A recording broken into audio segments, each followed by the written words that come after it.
Ei, hola, bon dia. Episodi en què en Reiner m'ha caigut mig bé. No m'ho crec. És que allà tots els aldeans odien els de les muralles. Els pinten com dimonis. I clar, ho passen de generació en generació.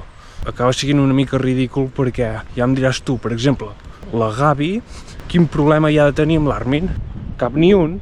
Que sí, que s'hauria de saber una mica per què uns aldeans van poder anar a les muralles i els altres no.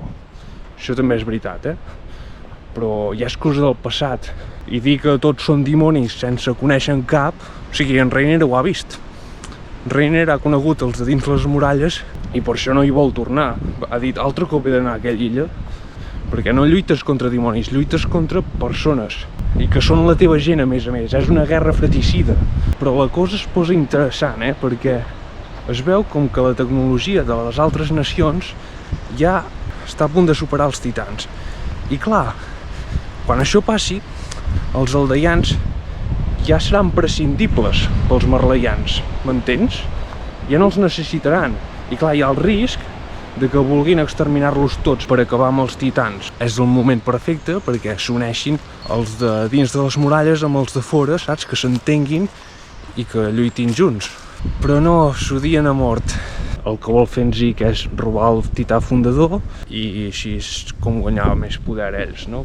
De fet, en Zeke parla del seu pare dient el deplorable terrorista Grisha Yeager. No cal. L'única esperança és amb les noves generacions, els nens aquells petits. Jo crec que si coneixen l'Eren, no sé, o l'Armin, es poden entendre entre ells. Per altra banda, el tità aquell no és el 9è, resulta que és el de l'Ymir. El porta una altra persona, per tant entenc que l'Ymir s'ha mort. Es diu Galliard i no em cau bé. I seguim sense veure els nostres amics. Però bueno, ens veiem al següent episodi. Vagi bé.